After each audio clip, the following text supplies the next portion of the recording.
I don't care how I feel. Yeah. I don't care if I feel happy or sad. It doesn't really affect what I do each day. I do the exact same things. I act the exact same way. I don't care. Yeah. I don't put weight to the significance of the emotion. So I always consider myself a happy person, but if I woke up and I was slightly less happy one day than another, it wouldn't affect anything I do, and I wouldn't put any relevance to it. I'm human, and that's life. But truthfully, it doesn't matter if it's getting a girl or it's making money or it's getting status. It doesn't matter what it is. As a man, we live in hyper-competitive environments. I don't think enough men understand how competitive the world is. If you want a girl, you're competing against other men. You're not the only man who had the idea of getting that girl. There's no girl you're going to see and go, I'll get that girl, and didn't cross anyone else's mind. Everybody else wants her. You have to outcompete other men. You have to be as competitive as possible. You have to be as successful as possible in all realms. You have to be as good-looking, as funny, as smart, as spontaneous, as interesting, as charismatic, as rich as possible. You need to try very hard to be your absolute best. And as you become a better man, you'll crack through different tiers of attractiveness, and eventually you get to the top and you'll be able to have any girl you want. But the truth is, I have a lot of guys ask me, similar to your question, a guy will come to me and go, how do I get a girl? I'm like, bro, you're a loser. Yeah, but I know, but how do I get a girl? Well, you're a fucking loser. You're a loser. Why are you asking me? It's like saying, how do I win a race with a push bike? You're racing Ferraris. What do you want me to do? Yeah. There's only so much you can do. There's only so hard you can pedal. There's only so many tricks and tips. There's only so many game things you can say, so many pickup lines. If you're a loser, it's going to be very, very difficult, and it's going to get harder and harder. The game is rigged to become harder and harder for men. It's not getting easier. It's going the other way. And if you're going to be on a racetrack and there's going to be Ferraris there, and you're going to be on a pedal bike or in a Nissan, you're going to get smoked. That's the game. You have to up yourself. You have to improve yourself. I'm not going to lie to anybody here and say you don't have to improve yourself. You can stay a loser and get chicks, because you can't. I don't understand how many humans function in the world today. I don't get people who don't think like me. I don't understand it. I'm like, well, then how have you survived this long? Life is hard. Life is difficult. Maybe I've just been unlucky, which I don't believe in, but I've had so much trauma and bad events and negativity and stress and all these things that have happened to me, and I've used all of it to be monumentally successful.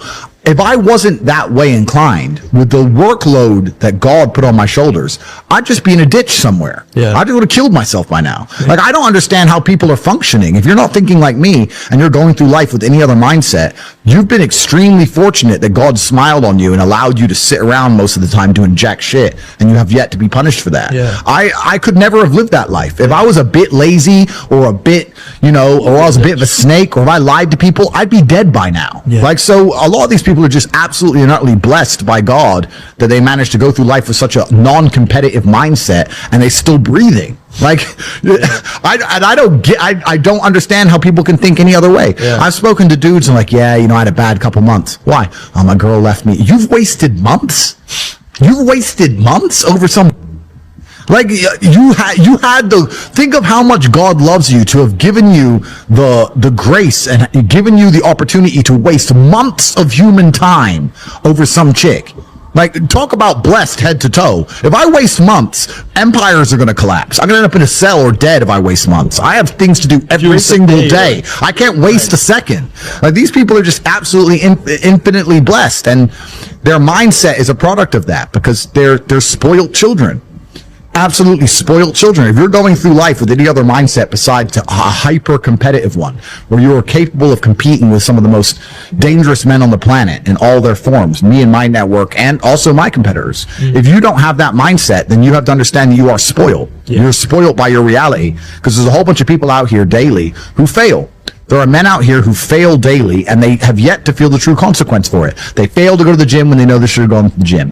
They fail because they forgot their keys and it took them 10 minutes to find them. They fail because they replied to a question they got sent on WhatsApp the wrong way. They fail because they didn't smile when they were supposed to. They didn't say please and thank you to that person who helped them. They fail because they didn't say hi to that girl who's looking at them out the corner of their eye. They just fail perpetually. They go through life missing every opportunity and just failing. And somehow we've built a society which is so soft and God is so giving and so graceful that they still have a place to eat and somewhere to sleep, and they're still surviving. That shows how nice God is. Because before this society, truthfully, if you were that level of failure, you would be dead. Survival of the fittest. It's survival of the fittest. And none of these men out here are fit. No. Their mindset isn't fit. Their reality isn't fit. They're failures. They're failures. And they're just failing every single day. I'm like, but you know what? Tomorrow I'll go to the gym. You've been failing your whole life. That's all you've done is fail. And then you sit and wonder why people like me absolutely and utterly outcompete you. It is so easy to become a top tier male in the world today because the competition is so ridiculously low. There are 2% killers like me, and everybody else is amateur, head to toe amateur. They can't even pay attention to anything. They can't try anything. They're amateurs. And it's really mind blowing to me because I've tried with all of my computational power to imagine having a mindset different to mine. And I just can't see a reality worth having. I can't see a reality worth living. I can't see how you're going to build a life worth experiencing if you have any other mindset. I can't see it. Yeah. I've never met somebody with a fantastic life who did not completely and utterly believe in themselves. I've never seen somebody massively succeed and they didn't believe in themselves. Ever. I've never seen somebody who just allows life to happen to them and become blown off course by some sadness, end up doing massively monumental and important things. I've never seen it. It's never happened. It does, and it's never going to happen. If I'm unhappy with something and I'm uncomfortable with something, I fix it. Yeah. That's endless motivation, which I don't truly believe in as a concept, but that's endless fuel for the fire. Right. If I was unhappy with something about myself, regardless of what it was, I would be able to take all of that discomfort and turn it into endless energy to get the problem fixed. Exactly. But these people seem to It's okay to be unhappy. Yeah, well, these people seem to sit and say, I'm really unhappy with X, but then stay doing X. So I don't believe they're truly actually unhappy. What you'll notice if you live life long enough is that somebody will sit and say to you, I'm unhappy being a loser. You say, why are you a loser? I just sit at home and play video games 7 days a week. And you're like, okay. And maybe 3 days of the week they're unhappy doing that. And that's the time they email you and that's the time they want to make a change. But 4 days of the week, they don't really, it doesn't really bother them. It doesn't really bother them. Because if it bothered them 7 days a week, guess what? They would fix it. Correct. So I have very little sympathy for people. And that's not because I'm not a nice person, but it's because I've been so hard on myself and I've been through so many things that were difficult, and I've been through so much pain and trauma myself, some of it self-inflicted, some of it given to me by God to make me a better person. But I've been so difficult on myself. It's very hard for me to look at somebody who's refused to be difficult on themselves and see them as my equal or feel sympathy or pity for them. Why would I feel pity for somebody who took the easy route when I took the hardest possible route? I took the hardest possible way to be the man I am, and you were too big of a... And now you want me to feel sorry for you? I don't feel sorry for you. I don't feel sorry for these people. And because as a man, you can be anything you decide you want to be. That's the beauty of being a male. You can build your character completely from the ground up, just like a video game. Every single thing about me that people respect, I built. I was not born a world champion kickboxer. I was not born this intelligent or intellectual. I was not born this rich. I was not born this strong. I was not born this confident. I was not born this interesting. I was not born this charismatic and humble and gorgeous and tall and strong and sexy. I was not born none of these things. I became these things myself. So I deserve all the spoils of war. And anybody who decides they don't want to work hard enough to become those things, then they deserve to sit and accept they're my inferior. That's their problem. So you talk a lot about purpose, and what is your thoughts as to, do you have like an exact answer as to why we are created as humans and why we are here? Like, what is the purpose of life? Why have we been given life? I think we're here to struggle and to learn. I don't think we're here to be happy. That's why when we keep going back to the happy argument, I've always found that kind of frustrating and annoying. When someone goes, oh, but I want to be happy. Why? Why? Why do you want to sit there and laugh? Like you were happy your entire childhood. That's your happy days. You're allowed to be happy as a kid. Finished. It's all over now, right? You're a man. You have responsibilities. I think we're here to do important. Provide, protect, and we're also here to do important things. And important things are going to be difficult, and they're going to be hard, and you're going to get frustrated. But that's what gives you purpose. I don't see anyone who's chasing happiness. I think that's a very feminine frame. I understand why some women just want to be happy. I don't know how it feels to be a girl because I'm not one. But in my experience, I know women who just want to be happy.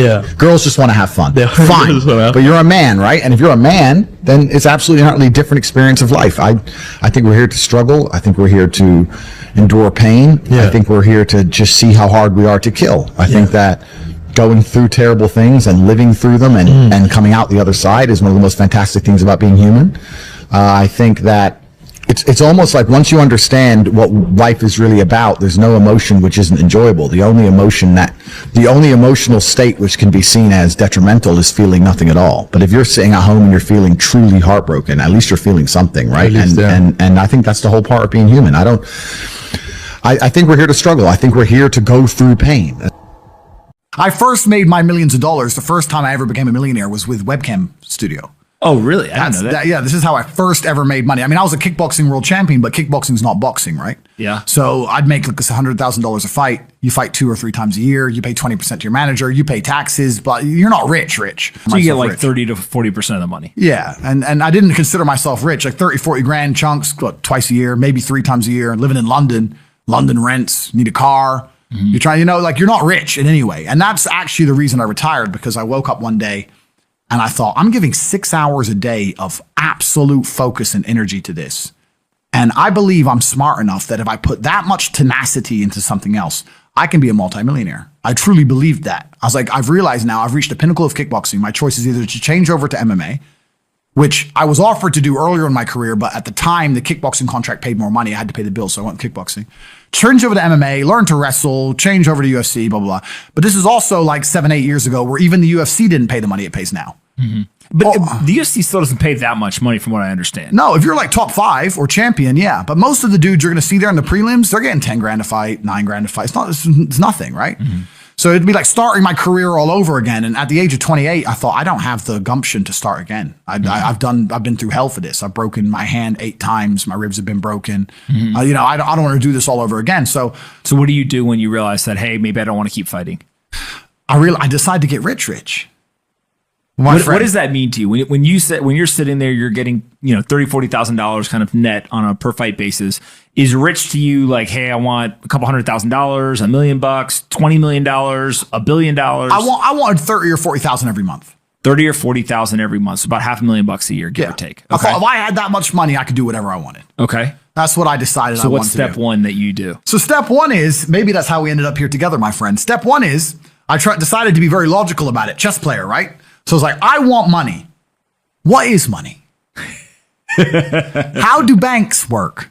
How does credit work? What's fractional reserve banking? All these things we now know to be the biggest cons of the century, right? So I'm sitting there researching money for days and days and days.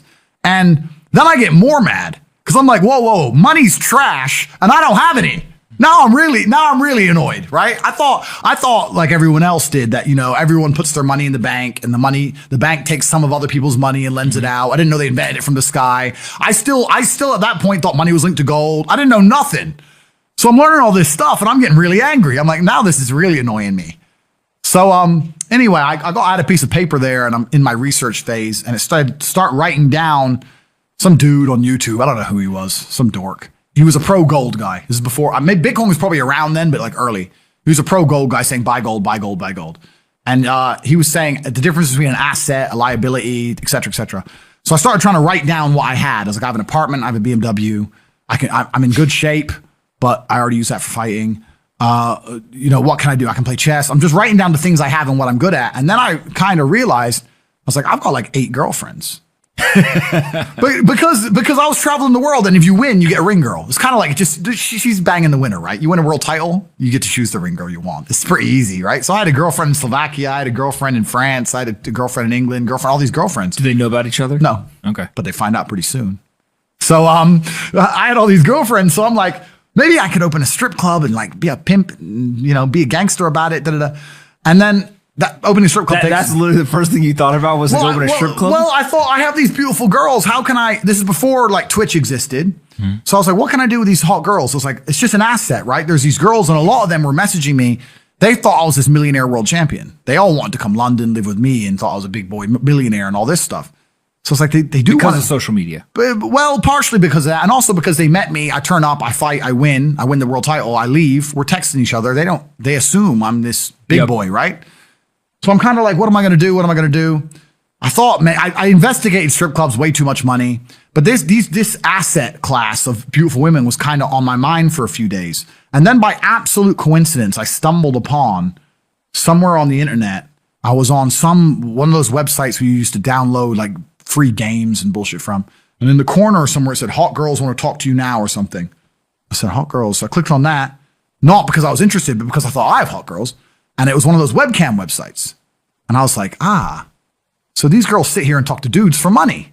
So I'm going to get my girls to And they're naked. They're just talking. How does it work? It's 50-50. I mean, it depends on the girl, depends what she wants to do. But the majority of the job is not based around being naked. The majority of the job is based around being entertaining and being easy to talk to. And the guys who are talking to you need to find you, that you need to remember their name, remember their dog's name. You have to be smart. You can't just be a girl and be a bimbo and be naked and make money. You have to be really smart, charming, interesting, happy all the time, positive. Mm-hmm. And I thought, I'm going to try this. So I messaged all 5 of my girlfriends, told them I had a job for them, explained to them what I was going to do. I was going to launch this company.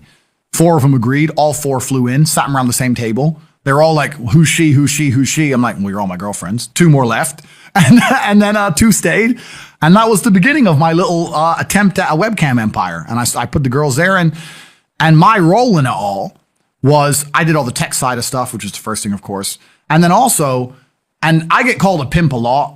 But and the reason I use the term is because I don't see it as a negative term. I see it as positively inspirational and motivating person. I'd motivate the girls. I'd make sure they did their job properly. If they had a bad day online, I'd come up with a good excuse for them. Oh, it's been a football game. It's been really busy. Don't worry. You're so beautiful. Don't be upset. You did better than her. You did the best today.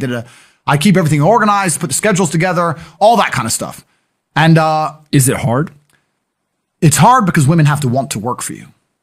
Okay. Women have to want to obey you. That's what's hard. And you don't do that. This is one of the biggest misconceptions. I really want to clear this up. People in the movies and stuff, pimps are like aggressive, mean men. Complete opposite. Pimps are more like James Bond. James Bond's a pimp. He sleeps with a girl to get information. He doesn't care about her. He is absolutely and utterly a pimp. He doesn't hit her. He makes her love him. She does what he wants. He uses sex as a weapon to reward her, and then he disappears. That James Bond is absolutely and utterly a pimp.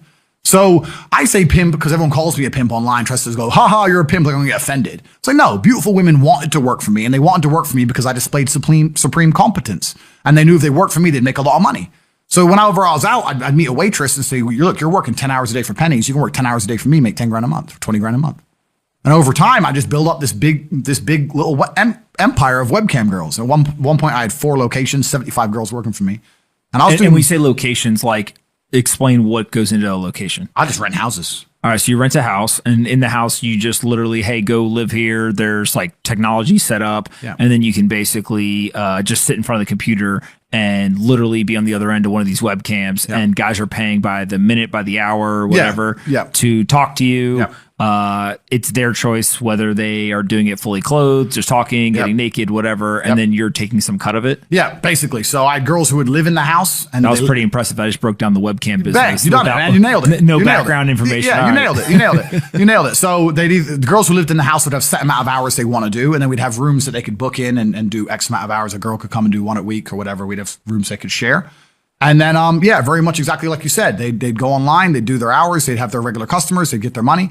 And then I'd take around half of the money, around 50%. You take 50%. Around 50%. Okay. Is that high or low compared to the rest of the industry? I'll tell you why it's very low. It's low because every time a girl would quit and try and do it by herself, she'd make a fraction of the money overall because she hasn't got the instruction. She hasn't got the motivation. She's just lazy with it, right? And women have a very different mentality to money than men. If you show a woman how to make $1,000 in an hour, she'll think, I only have to work an hour a week. Whereas if you show a man how to make $1,000 an hour, he thinks, I can make $18,000 a day. That's the difference between us. So if I had a girl working for me making $20,000, she got 10, I got 10. If she quit, she'd make 3 for herself, if that. There are 4 main ways to getting money. You either trade your time for money, you trade information for money, you give a product or a service for money, or you put something to work for money. I'll say that again. We're going to go through them one by one. These are the main ways that money will arrive in your bank account. Remember what I just told you guys, the 4 main things about cash, how it works, how you attack it, identify where it's moving, etc. These are the 4 main ways money is made. First is time for money. Now this is what most jobs are. And there's nothing wrong with a job. A lot of people are going to come and say, quit your job. No. There's nothing wrong with having a job. And it's better than doing nothing. But this is the first level. This is the first level on how to make money. So what you do when you have a job is you give up your time to get some cash. So a guy will say, if you stand here all day, I'll give you X amount of money. And you agree. You give up your time to make money. The problem with giving up your time to make money is what? Who knows the problem with giving up your time to make money? I'll tell you the problem. The problem is you only have a certain amount of time. It's very difficult to get rich if you give up your time for money because you have a certain amount of time. You need to sleep. You need to eat. You got other stuff to do. You haven't got the time to sit there and get rich that way. So time for money is great. And obviously, the more valuable your time is, the better. That's fine. You can make more. But you still have a finite amount of time. And this is the problem with trading your time for money. Next is information for money. Now, the good thing about getting information for money is that your time is not explicitly linked. So if you do something like a video giving information, that one video, you can film it one time, but it can be given out or sold 1,000,000 times, and you get paid every single time. But your time is no longer linked to the money. So a lot of people make money purely on information. And this, it can be done lots of ways. It can be done with what I'm doing right now. I'm making money based on what I know right now. I am selling information to you people. I know information and I'm providing it. There are also high-level consultants who do the same thing. Information is valuable. We live in the age of information. Another thing I guys want you to write down your notes. Some of the two most important things in the world today are information and attention. If you have information and you can get attention, you will be rich. Because if you can get attention, people are going to pay attention to you. And if you have information to give them, you're going to be rich. This webinar is an example of how me, a person who can attract attention, who has information, can make money. So information for money is better than time for money. Now, every single person sitting here, there must be something you know. You know something. You know something others don't know. It doesn't matter if it's how to play guitar. It doesn't matter if it's how to play piano. It doesn't matter if it's how to fix a car. It doesn't matter what it is. You must have some information that other people find useful. That information can be weaponized and it can be turned into money. We're going to get into how to do that later, but it's not actually very complicated. You need to garner attention. You need to produce the videos or the subject material or the PDFs or whatever you want to do. Explain to people what you know. You need to establish credibility so they understand that they can trust you and they will pay for your information. This is another way to get money, information. So keep that in mind. Write that down. Because when you write down your piece of paper information, you also need to sit and think, what do I know that other people don't know? So there must be something you know. And that information is valuable. You have to convince people it's valuable and to come and buy it from you. Next. This is what most businesses do. They provide a product or a service for money. Now, this is different from information because even though if you provide a service, you have information. Let's say you fix cars. You know how to fix cars. You have that information. But you're not selling the information. You're selling the service, which is different. The information would be selling me a book on how to fix my own car. The service is coming here and to fix it for me. So a product or service selling for money. This is very, very simple. This is what most businesses do. They get a product or a service and they sell it for a market. Now, this is the way that most mega businesses make money, but in the modern world, it's quite difficult to do. And it's difficult to do because most products and services are monopolized. They're monopolized because everyone's already selling everything. And we live in a global economy now. And there's no product you can think of that I can't go to Amazon.com and find cheaper from China, and they'll sell it at a 1 penny, maybe 2 penny markup. So the product route is getting harder unless you're very, very unique and you build a brand, which is something we're going to get into.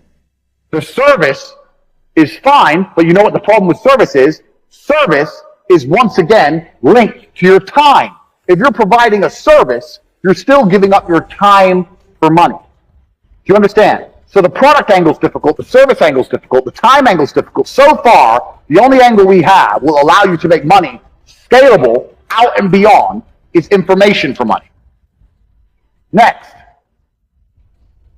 putting something else to do the work for you. Now, this is what corporations and the mega rich people do. They either get people to work for them or they get their money to work for them. So to keep their time free, they make other people or other things give up their time. So a company will come along. Let's look at the slides. A company will come along with a service. It will advertise its service. It will then hire people, number one. It will get people to work for them. And then those people will give up their time in exchange for a wage, give up their time in exchange for a wage, and the company will keep money. So the owner of that company, although he has to manage things, his time is not explicitly linked to income. Now the super wealthy, what the super wealthy people do is, they get their money to work for them. And if your money works for you, it's even better than people, because people need to be managed a lot more than money. Your money doesn't need to be managed. Money just works. So if you have millions of dollars and you put them in a 10%, you can get a 10% return, or even a 3% return. You're going to be rich on the interest without doing anything. So making your money make you money is great, but you can only live off this money if you already have a lot of money. So let's go back through and analyze. Getting people to work for you is complicated setup because you actually need to sell a product or service to get most people to work for you. Also, you need to people manage. So for a long period of time, you're not going to have your time free. This is the first thing. Second thing, getting your money to work for you, you need a lot of money to live off the work your money does. You need a lot of money to get this to happen. Most people don't have enough money to put their money to work to live off it. Now, you still should put your money to work. I want to talk about that. You can't live off your money working. The natural state of man is a competitive state of man. Men have always been competing with each other. Even now, right now, we compete with each other. I don't buy Ferraris to drive fast. I do sometimes, but if I'm in London traffic, it's not to go quick. No. It's to show everyone else I'm richer than them. That's what it is. It's a never-ending competition. I don't wear a big diamond Patek with fucking $500,000 to tell the time. I tell the time on my phone. I do it because I'm loaded. And this is actually what's interesting about the world, because the world's changed. Men used to go to war and fight each other in physical combat, and now we don't because we're more civilized in some regards. That's violence is still the bottom line of society, but we try and avoid it. Men are constantly doing combat by showing each other how we can move world with money. We're constantly in combat because of our status. 99% of what men do is for status. We want to be in good shape for status. We want the fast car for status. We want the nice house for status. We want the diamond watch. We want the hot girl. This is all for our status. Look at me. I'm the big dog. This is how we compete with each other. If you're going to be a dude who pretends that's not true, or be a dude who doesn't want to compete, your life's going to fucking suck. There's no light without dark, and there's no joy without pain. You can't have a rainbow without a little rain. Exactly. And no matter how hard you chase pleasure and happiness, there's going to be dips and troughs in between. There's going to be come downs and downtrends, and you're going to have the juxtaposition between that time you were laughing your head off and acting giddish like a child, and the time that you feel depressed as such. And I think it's much better to just adopt a very disciplined, stoic mindset. I'm always the same base level of happy regardless. If I lost all of my money today, I would be the same happy. If my net worth quadrupled, I'd be the same happiness. Yeah. As long as I'm alive, which is a struggle, unfortunately, in the current climate, but as long as I'm alive and the people I care about and love are alive, and as long as God gives me the honor of doing my duties and providing for the people I care about, as long as I get to wake up and know that there's a whole bunch of people in the world who need me, and I get to work hard to please them and do good for society and good for the world, yeah, then I'm a vessel of God, and I'm happy enough to survive. That's all I look at it as. I don't ever consider how do I feel. That doesn't cross my mind. I have things to do.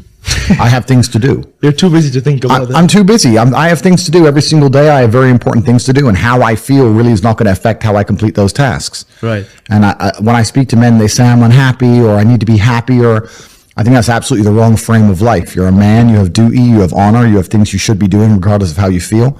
And the people who are perma-obsessed with happiness or sadness, I just think it's the wrong paradigm to view the lens of life. I think you should get up and do what needs to be done. We talked about this started with an attack on masculinity. I think the reason there's such a large men's mental health crisis is because of the attack on masculinity. When you tell people with an innate desire to be masculine, whether it's God-given, whatever, like you said, they have innate desires. We're all born with innate desires. God has told us some things are just wrong and some things are just right.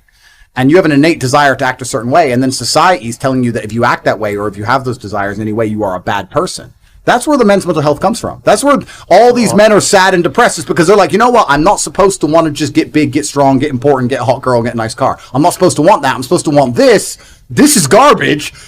And they sit in this middle area. The happiest people I know are people who are unapologetic. I'm just saying, yeah, this is what I want. This is what I do.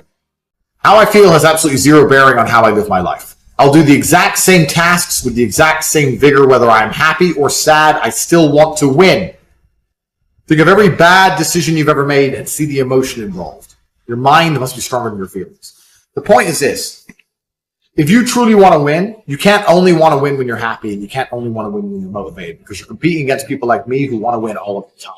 And unfortunately, it's player versus player. Every single girl that you want, every single dollar that you want, I also want. You're competing against men like me who will perform even when it's raining, not only when the sun is shining. And if you're going to be the kind of person who can only do it in one of those scenarios, you are going to lose. You must be prepared to perform all of the time. I have a lot of people who message me and say, oh, I struggle with motivation. And my answer is simple. Then stay a loser.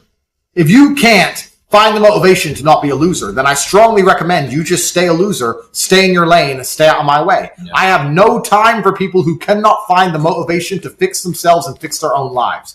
I've been the kind of person who will perform 7 days a week. Doesn't matter how I feel, doesn't matter what's happened, doesn't matter if I'm happy or sad, things must be done. And this is the mindset you need to adopt if you want to be a winner. Absolutely everything that happens in your life, whether it's good or bad, is completely your fault. Not enough people take responsibility for their lives completely. So if you're watching this, I want you to very seriously do this. This is a serious exercise.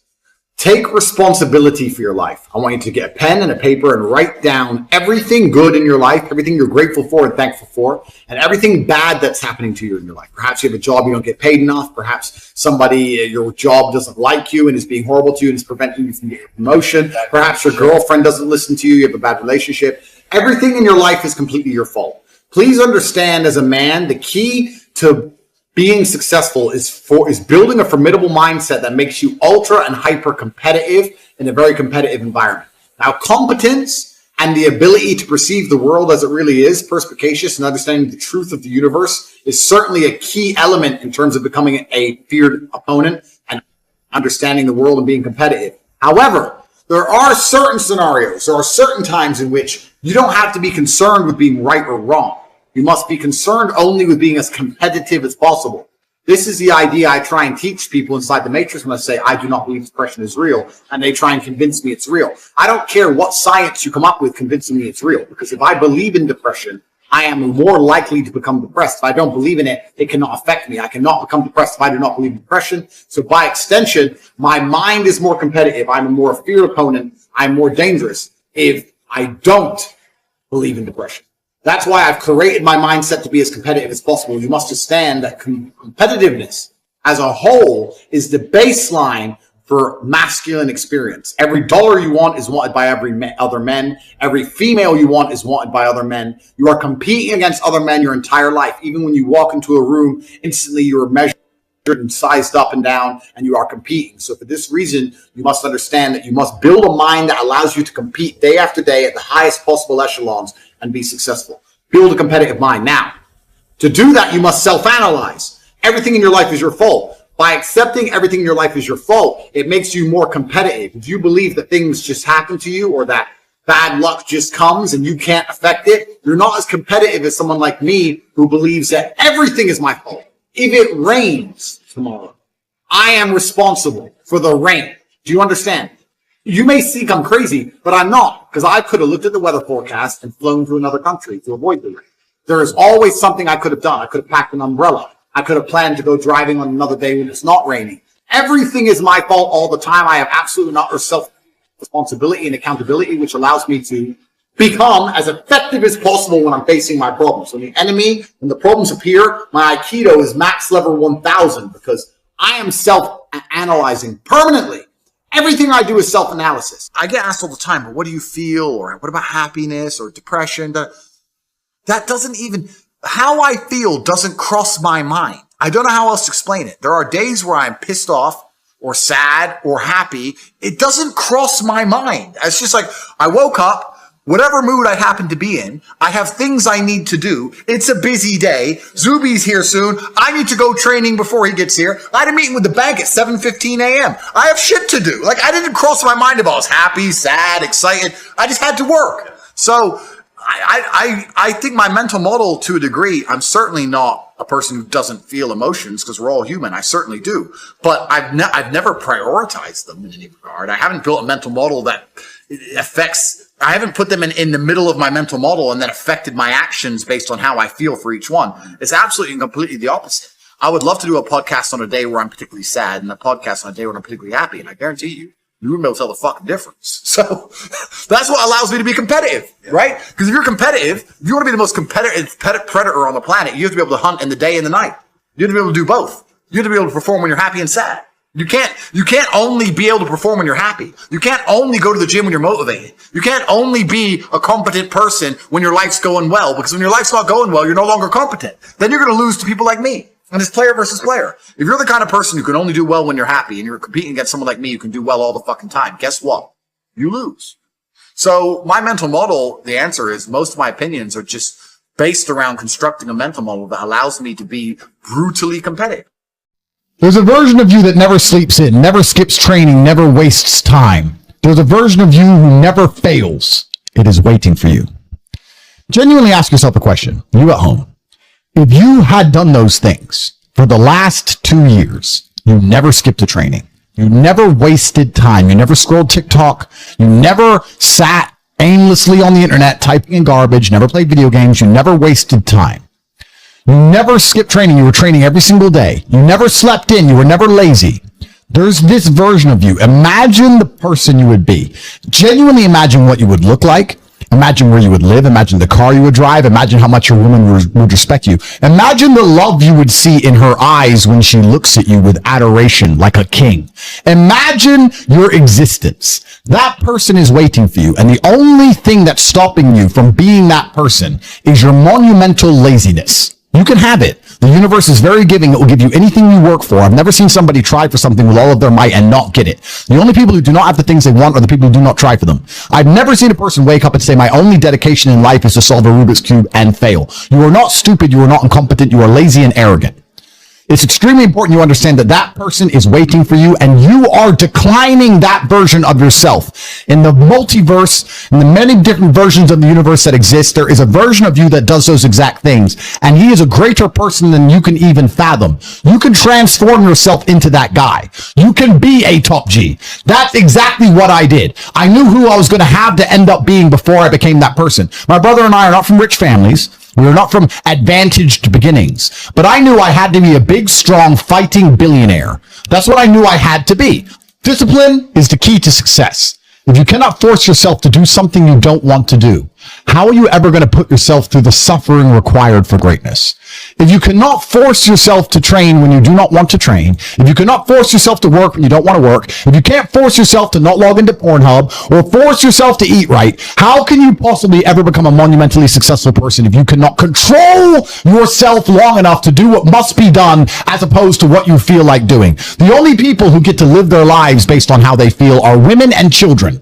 Children can cry because they feel like crying, as can a woman. A woman can start an argument because she feels like arguing, as can a child. A man must do what he is supposed to do irregardless of how he feels. That is the key component to masculinity, is discipline. If you do not have the discipline to dedicate yourself to anything, you are going to fail and be crushed by the people who can.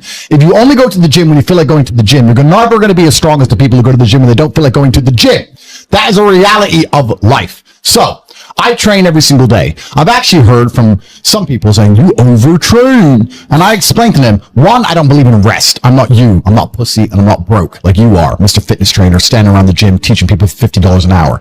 I don't need to listen to you. Secondly, I don't train because I want to get bigger. I train every day because it is difficult to train every day. It hurts. I don't want to. I wake up and I'm busy. I have other things to do. I don't feel like doing it. So I force myself to do it 7 days a week, 365 days a year, so that I know I'm the kind of person who can do what he doesn't want to do when it needs to be done. I am that man. And it is more of a mental exercise than a physical exercise at this point. How can you ever outcompete me if I can force myself to do the things I don't want to do and you cannot? Discipline is absolutely essential for success. And you need to get very comfortable and very used to the idea of understanding that on your path to greatness, there are going to be long periods of time where you hate what you are doing, where you are dissatisfied with the actions you must undertake, where you are tired, where you are stressed. That is why it is difficult. That is why most people won't make it. If the path was easy, everybody would walk it and it would lead nowhere. 100 people start the path, 99 fall off because it is difficult, and the one person who makes it to the end gets the gold. If all 100 made it to the end and the gold was divided by 100, it wouldn't even be worth anything.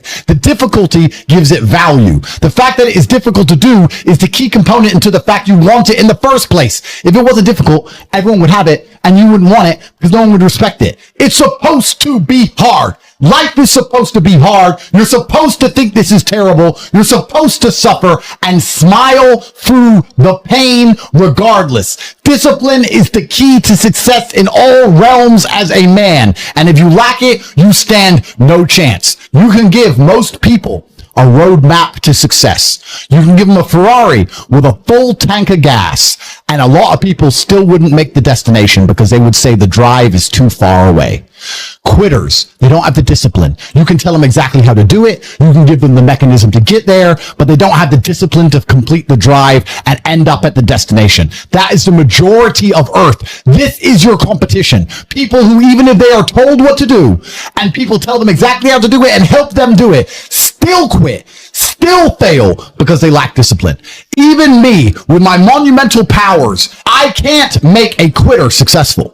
It doesn't matter how good I am. It doesn't matter how easily I make it for them to succeed. It doesn't matter how compendious and concise and powerful the real world is. It doesn't matter how much I text them and motivate them, how many emergency meetings I do to try and talk to them and hype them up, how much motivation I give them. It doesn't matter what I do. If they are a quitter, guess what they're going to do? They're going to quit. No matter how simple a map is to read, no matter how fast a Ferrari is, somewhere along the drive, the sun's going to get in their eyes, and they're going to sit there and go, I don't like this, this is hard, and they're going to quit. Quitters are the number one type of people that nobody can help. If you're a quitter, I can't help you. Life can't help you.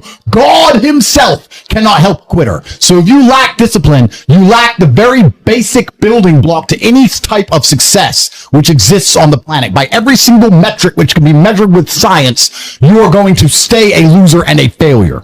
The key is to keep training. If you train hard every single day, you don't have to worry about a little bit of vitamin C. It's true. If you don't train and you don't smoke, you're still going to be a pussy. Yes. The answer is always hard work. As soon as you are granted life, you are guaranteed death.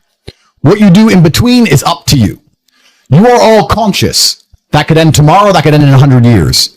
But the time between the beginning of your consciousness and the end of it is completely up to you. Training is never the wrong decision. If you're in jail, you should train. If you are free, you should train. If you are rich, you should train. If you are poor, you should train. If you smoke, you should train. If you don't smoke, you should train. If you drink, you should train. If you don't drink, you should train. You cannot escape that hard work is always the correct decision. There is no time in any scenario when working hard is going to be the wrong answer. You should always try your very best in all things. I will smoke 10 cigars a day and beat the shit out of you because I train harder than you can possibly fathom. Pain is an extremely important part of the equation. Pain is the elixir of success. When people say this bad thing happened to me and I'm suffering, I say good. It is pain which is required. It's one of the elements in the chemical reaction. If a chemical reaction requires 5 particular distinct compounds and you have 4 and you're missing 1, it simply doesn't work. Pain for a man is one of the most important elements in becoming successful.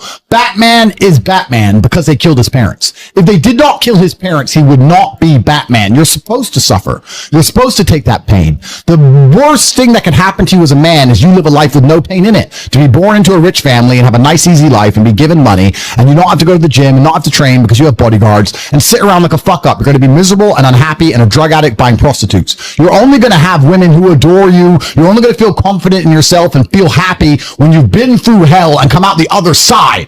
The pain is required. And you'll often notice that people who are better than you are people who have suffered more than you have suffered. So The person who is waiting for you, it requires your motivation. It also requires huge amounts of pain. So when bad things happen to you, do not sit at home and lament. Do not feel sorry for yourself. Instead, look in the mirror and say, thank you, God, for giving me one of the ingredients that is needed for the chemical concoction that is going to turn me into a superhero. Because pain is an extremely important one. In fact, it's one of the most important ones for a man. Everything is war. All of it. Sitting in the commute without losing your patience is war. Trying to find a way to escape your slave job is war. Keeping your wife happy and your children inspired is war. Training to become stronger than before is war. It is all war, and it cannot be avoided. And I'll tell you why it's war, because war is two opposing sides trying to achieve the same goal. Two opposing sides want the same land or the same influence over X land. And the car you want, the Ferrari, you're not the only person who wants it. The reason it's so expensive is because others people want it. The girl you want, the beautiful woman, everyone wants her. It is war. It is competition. Everything about life as a man is war. It is conflict because you are competing against the other men who want it the same, which is why discipline is such an important thing, which is why you must take the pain and add it to the concoction to become as formidable as possible. Life is war. This idea that you can go through life as a man and avoid war is probably the biggest mistake that most men make, because it is impossible for you to achieve anything significant without war. Running a business is war. Running a hotel, running a restaurant, running an online company, it's war. Training is war. Life as a man is war. You need to wake up and view it exactly as what it is. Everything I want, other people want. Everything I desire, other men are trying to get. This is a war, and I must outcompete them. That is the best possible mental model you can have. Even in jail, it was a war for who could stay most calm. A war who could control their mind the best. A war for who could suffer the least. That is war. I was surrounded by people who lost their minds and I refused. It was a battle and I was successful. Life in and of itself as a man is a never-ending struggle and a never-ending battle. It is the constant of the human condition. Evolution requires pain. While others complain that they do not feel happy enough, I'm happy I'm struggling. I don't want to be happy. I want to be great. This is the beauty of life as a man. Do you understand? I don't care. I'm happy to be struggling. I wanted to fight. You wanted to win. I wanted to fight. That's the difference. You're concerned with winning. I wanted to just fight. And we're fighting. That is the beauty of life as a man, to be great. If you concern yourself only with being happy, you are once again acting like a female or a child. Happiness is fleeting. It doesn't even matter. If you're concerned only with the hedonism of happiness, you're going to drink alcohol and go to parties and go to festivals and take drugs. I want to be happy. Who cares? I want to be great. I want to be great all of the time. And let me ask you a question as a man at home, genuinely, truthfully. Would you rather be a loser who's always smiling, a happy loser, or would you rather be a stressed winner? Because I'll tell you something about winners. Most of them are stressed. We are stressed. We're stressed. Putin is stressed. Genghis Khan was stressed when his messenger turned up after a 4-week ride with updates from the battlefront of Iran. I'm sure he was stressed by what he read. Even if it was very good, even if it all looked fantastic, he started to feel stressed. Okay, well now maybe I need to go to Iran. How long is it going to take me to get there? Maybe we need to send more horses. Maybe we need to colonize Iran. He felt stress because the beauty of life as a man is to be great. So you have to sit here and ask yourself, do you want to be a happy loser that's insignificant? Nobody knows you exist. Women don't respect you. Men don't respect you. Nobody cares if you live or die, but you get to smile all the time. Or do you want to be one of the most important people on the planet with a little bit of stress? I am brilliant because I've decided to be brilliant. And if I have to sacrifice happiness to be brilliant, then that's fine. You know what the great thing about it is? You know, it's amazing what God gives, how the whole world becomes full circle. If you stop caring about being happy and you start caring instead about being great, guess what you end up being? Great. Along with great. And you know what? Yeah. Happy. You end up happy if you forget about happiness and try to become great. You will never be successful if you're concerned about being happy, so forget about it. I like to consider myself a wise old man, and I'm trying my best to encourage and instigate a revolution amongst the youth where men take absolute self-accountability and they believe in themselves and they take responsibility for absolutely everything. As a man, you are most formidable if everything is your fault. If it rains outside and you get wet, that is still your fault. Can you control the rain? No. Could you have brought an umbrella? Yes. You need to blame yourself for all things, the good and the bad. And by doing this, you take absolute self-accountability, which allows you to build a mental model in which you will find solutions, 1. 2, avoid trouble, because you know that anything bad happens to you is your fault. And 3, be the most fearsome competitor possible, because we're living in a very competitive world nowadays amongst the elites. The people who understand that you're living inside of a fish tank are trying very hard to get out. And you have to make sure that you can outrun some of them if you want to escape. It's an age-old adage. If a bear is chasing a group of people, you do not have to be the fastest one. You just have to be faster than the slowest. The slowest person is going to die. So as long as you're ahead of the majority of people, you stand a very good chance of avoiding slavery. Being a powerful man isn't always about furious anger and instilling fear. As enemies attempt to attack your energy and lower your vibration, understand this. Power is untouchable. Power may notice, but it doesn't care. Sometimes power is simply not giving a fuck. Being a powerful man isn't always about furious anger and instilling fear, meaning sometimes it is. You need to retain the capability to instill fear with furious anger. A man who cannot do that is not a man. It is one of the cards you need to have in your deck. However, more often than not, when you're in a true position of power, you will play the alternate card, which I'm describing here, is simply not caring. How can you not give a fuck about things? So I'll tell you how. If you're filthy rich and you have a strong network of people around you who you trust, and you have a good family, and you have beautiful children, you have women who love you, and you have beautiful supercars, you live with your best friends in a compound, you have armed guards, and you're proud of yourself, and you're strong, and you train hard every day, and you're monumentally successful, and all of your dreams come true, and if you want something, you can instantly snap it up. You want a Pagani, you want a Bugatti, you want a $25 million apartment, anything you want, you buy.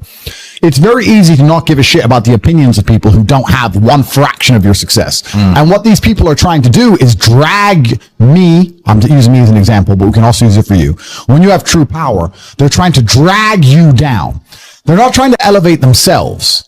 They're trying to drag you down, which is a very different thing, because it's amazing how God rewards those who are trying to build and create and elevate, and how it punishes those who are simply trying to destroy and be spiteful and negative. And these people are going to dedicate hours and hours and millions of hours of their life towards a certain cause. Thank you. To try and drag people down who they cannot affect because they're already too powerful and too large. And they're wasting their own human experience, and they're not progressing or advancing themselves in any way. They will stay brokies, and we will stay rich forever. So the lesson here is that you need to get to a position where ignoring people is a move in which you're guaranteed success. You can ignore people completely and they are benefiting you. And that comes from a position of power. And I think a lot of you at home right now, you may not be in our position, but if you're already working hard, you're already going to the gym, you're already training, you make sure that you're getting as much muscles as possible, as much money as possible, you're dedicated, you don't sleep in, you don't waste your time, you don't smoke weed, you don't play video games, you're focused on trying to become fantastic as a person. You can just ignore that girl. That girl who broke your heart or cheated on you, just ignore her. The most powerful move you can make is ignore her. Yeah, you could yell at her. Yeah, you could try and make her scared of you, blah, blah, right? That's not going to work. The powerful move is just to completely ignore her because you're on your ascent. She is likely on her descent. She likely has no intention of improving herself, no intention of becoming richer, no intention of becoming better looking. Time is against her. As she gets older, she's going to lose her looks. You're going to continue your ascent, and she's going to have to watch you for the rest of her life be the man that she could have been with that she's no longer good enough for. The best thing you can do is simply ignore. That is the powerful move. And it's the same with also men. It's not even a gendered argument. There's men who want to be your friends right now, who wanted to be your friend, and they did something wrong to you. And if you're on the right path doing the right things, karma, God, the universe, whatever you want to call it, is going to teach them a lesson for simply failing to be a good person to you while they had the chance. But when you have a whole bunch of money, you take care of the people you love. And that's the masculine prerogative. And even my brother and I, anyone who's been loyal to us, who's on our team, we monumentally reward. And everyone who ever displayed cowardice or sold us out or made mistakes massively regrets it because they see how well we treat the people who are close to us. If you lack somewhere, excel somewhere else. Counter your weaknesses by honing other capabilities. If you're ugly, become filthy rich. If you're poor, be as strong as an ox. Life is unfair. The primary focus of your energies is to balance the books. And there's two different ways you could interpret that. You can, obviously, increase the attributes that you are lacking. If you have the ability to train, because a lot of people don't. Some people are born without arms and legs, but you, with 2 arms and 2 legs, are sitting at home jerking off the Pornhub, flabby and fat. If you have the ability to train, you should be doing it. But also, there are some things that some people are just better at, and you can counteract that problem by teaming up with people who compensate for your weaknesses. People who are strong in areas where you are weak, and you team up with people where you are strong in areas where they are weak. I don't think between the people in this house and our group of friends, we lack anything. Correct. Anything. Correct. Literally anything. We can sit as a group and have a conversation about anything with anyone in the world and give useful insight and change people's lives for the better, because although I am not perfect, our team compensates one for each other. And that's the point of brotherhood. So excel in one area if you lack in others. I have people say to me, Andrew, I'm short. What do? I'm short. Okay, God made you short. Fine. Good. Doesn't matter. You can't change it. What you can do is become as strong as an ox and become filthy rich and monumentally important and extremely influential. You can do that. People say, I'm poor. You should be strong. Oh, I'm strong, but I don't have any money. Okay, then teach others to be strong. Yes. There's always a way you can take your advantages and use them. And by teaming up with other men, other people, you can build a team in which there are no weaknesses. So if you have a disadvantage, you also have somewhere God has given you a distinct advantage over others. And it is your duty to excel in that realm. It is your duty to become so monumentally influential and powerful within that specific criteria in which you have the capability to be brilliant, that your weaknesses no longer appear because they can be simply overshadowed by your network or overshadowed by your absolute competence. By constructing the correct mindset, you can be in the exact same scenario you're currently in, living the exact same life with a different mental model in which you view the world, and you will not only feel more powerful, you will be more powerful, you'll achieve more amazing things, you will be greater, you will be happier with the same car, the same woman, the same house, the same income, the same everything, but your mind changes the lens in which you view the world. Lenses change things. Rose tinted glasses, perhaps dark glasses. You can put glasses on, change the lens, and you can view the world differently by changing how your mind is constructed and put together and the way you view the world. That is the point of mental Aikido. I've always been a believer in the struggles men have in their minds, and I've always spoke about it, and I've suffered with them myself. And this is one of the things when I say like depression isn't real, people say, oh, you don't understand. Let me counter that argument by saying I understand very well. Me convincing myself and me deciding that depression isn't real is how I prevent myself from ever feeling depressed. And I've only constructed that mental model because I've been in situations in my life where I felt depressed. I'm not saying depression isn't real because I've never felt depressed. I'm saying depression isn't real because I've been very depressed. That people don't understand where my mindset comes from. I understand struggle and mental health and all these things. And yeah, jail was another chance to certainly touch on them, because in jail, in real life, when you have my kind of resource, you can distract yourself very easily. If you're sitting around and feel a bit mopey, if I'm sitting here and I'm a bit like, I can literally make a phone call and in 45 minutes be in the air on my way to anywhere on the planet with whoever I want to do anything I want. So you can distract yourself. I'm not saying it fixes all mental health, but it distracts you.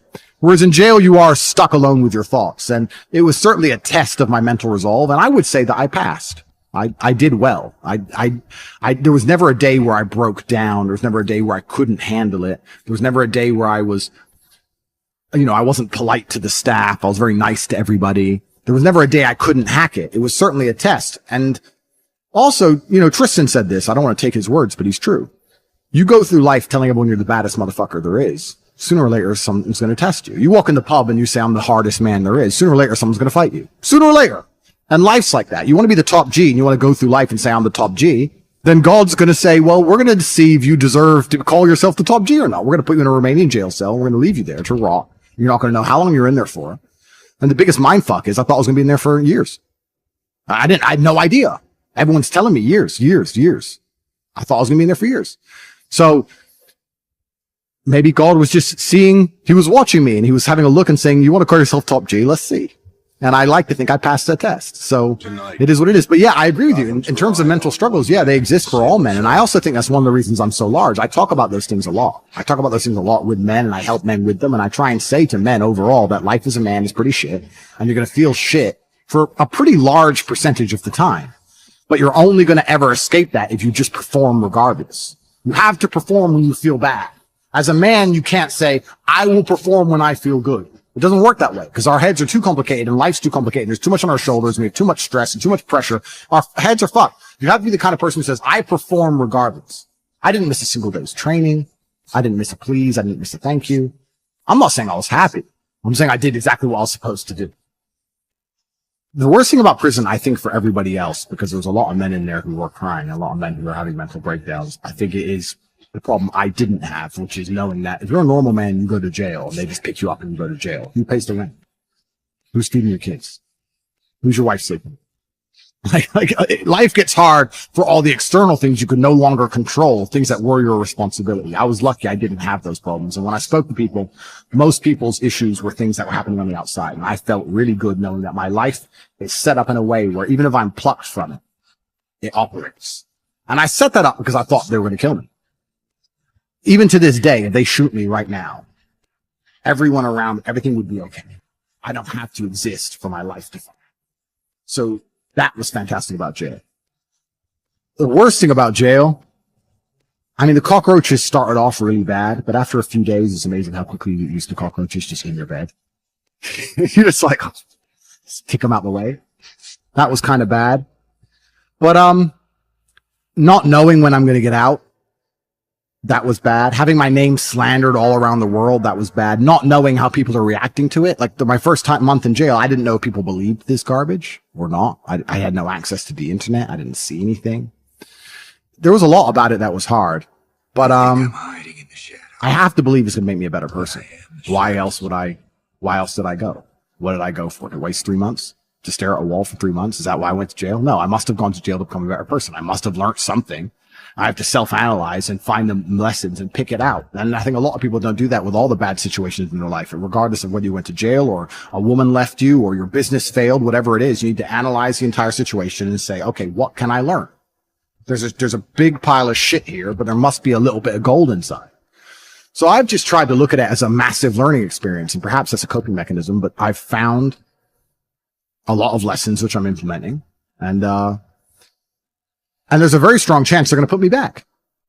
Not because I'm guilty, because I haven't done anything wrong, but because I'm currently in the middle of a judicial system. I'm in the judicial system of a country. I don't truly understand the language. I don't understand the judicial system. I don't understand the charges against me. I don't understand how any of this can be legal. I don't understand where it's come from. I don't understand the evidence they believe they have. And here I am stuck in this process, and who knows how it's going to end. How are you going to complain that it's hard to be the man, but then also understand that being the man has value? They are linked. You cannot separate the two. It's a logic fail. If you love the idea of being that character you dream of yourself to be, then you should love the fact it's hard to become that man, because it means no one else can do it. This is what I love. I love everything about my life. I know the shit I've been through to become who I am, and I wouldn't trade a second of it. Because there's also this massive juxtaposition, which is so important for masculine happiness and contentment. I'll tell you the coolest thing about being rich. Remember when I was broke? That's all it is. It's only cool to sit there with my brother in the fucking Nurse Rat restaurant with Salt Bae being an idiot, spending 15 G's and saying, do you remember when we didn't have a penny? Right. 15 grand for dinner? We never had 15 grand in our savings account in our lives. Bam. Do you remember that time we were living off those 10p packs of noodles for 2 weeks? Do you remember? You need this juxtaposition. There is no light without dark. You will not appreciate your six pack unless you didn't have one and you had to earn it. That's how the world works. So when I talk to these dudes like, oh, but it's, you know what, Tate? Yeah, I agree, but you know, it's hard. It's hard. Of course it is. It's supposed to be. And if you're not cut out for it, then fuck off and live a normal existence and die. Sit there, letting other men enjoy the spoils of being a man, and fucking die. If that's what you want to do, is just sit there and exist and then fade into history unremembered. That's your decision. People say that depression is stigmatized. It's the complete opposite. It's accepted now to the point where it's almost promoted. It's insane. Let me tell you something. Depression is not real. Feeling depressed is real. You can feel depressed, but you feel depressed, and that is a natural biological evolutionary trigger for you to change something in your life. That's your own mind telling you you're unhappy about X. If I went to jail today, I'd be depressed because I'm in jail. Right. I haven't caught depression. I don't have a disease. I'm just upset with my situation. Yep. I have people mess with me all the time. I'm fat and I can't get a girlfriend because I'm depressed. I'm like, no, pancake lover. You're depressed because you're fat and you can't get a girlfriend. Do you understand? This is the point, right? So for a lot of people, your life is depressing. A lot of you out there, if you're sitting there and you say you suffer from depression, you probably live a depressing life. You probably live a depressing life. So if I was you, I'd be depressed. But if you were me, you'd be happy. Do you know what could solve depression for most poor people? $1 million in the bank. Yeah. Boom. So how is it a disease? This absolute acceptance of depression and acceptance of weakness. When you accept anything, to a degree, you're promoting it. Weakness is promoted now in men, right? Yeah. So let's take Robin Williams as an example. Robin Williams killed himself. I was just going to say him. Robin Williams, right? Famous. He could be banging 19-year-olds for the rest of his life. Multi-millionaire. Everyone loves him. How could he possibly kill himself? I'll tell you why. Because when he walked into the therapist's office and said, I feel depressed, the therapist said, okay, here's some mind-altering drugs. Start taking these for the next 10 years. He was in therapy for 10 years. Oh, God. If I had to take mind-altering drugs and talk about sad shit for 6 hours a day for 10 years, I'd kill myself. But if he would have walked into the therapist's office and the therapist said to him, you're Robin Williams. There are people in the world with no food. Yeah. There are families in Syria. say this There every are time. school buses being bombed in Yemen. There are people who lost their entire family in a car crash today. You're Robin Williams and everyone you love is in perfect health. You're a selfish idiot. Get out of my office. Get some ball. Bam. He'd still be alive today. The cure made it worse. And this whole society of accepting depression, as soon as someone's depressed, instantly go to them, oh, poor you. It's okay. We know you can't help it. You can't help it. Why are you telling people they can't help it? Why are you reinforcing that mindset in people? If you come to me and say you're depressed, I say, I will fix you. And you know what's crazy? When I said this depression thing wasn't real, do you know how many people stuck up for depression? You don't understand. I'm depressed. Depression's real. I was like, if it's so horrible, why are you defending it? You sound like it's a PR team. Why? I thought it was ruining your life, but you are desperate for me to believe in it. You want me to believe in it. You're sticking up for it. You're defending depression. Yeah. Trying to convince me it's real because it's your cure-all excuse for failure. When you're depressed, you can fail in every human metric. I fail at everything, but I'm depressed. It's not my fault. No, you're a failure. That's all you are, because you're not trying very hard. If you live in a house, I say this all the time. This is the reason I don't believe in depression. Because I don't believe in depression, I cannot become depressed. Yeah. No matter what the worst thing that could possibly happen to me on earth, I will feel sad, but I will recover and I will not become depressed because I don't believe in depression. If you're in an old haunted house, right? You have two people in two haunted houses. One believes in ghosts and one doesn't. You hear some noise in the night. The wind blows, right? The man who believes in ghosts is like, oh no, a ghost. Now he's scared, right? He wants an exorcist. He can't sleep. He's scared about ghosts. He's paranoid. The guy who doesn't believe in ghosts goes, wind, whatever, and goes back to sleep. Do you understand that it's the belief that gives it power? Right. If you don't believe in ghosts, the ghost can't hurt you. If you don't believe in depression, you can't become depressed. And I refuse to believe in something that's going to weaken me. Why would I believe in something that's going to weaken my ability to deal with problems in life? Why would I do that? I'm temporarily immortal.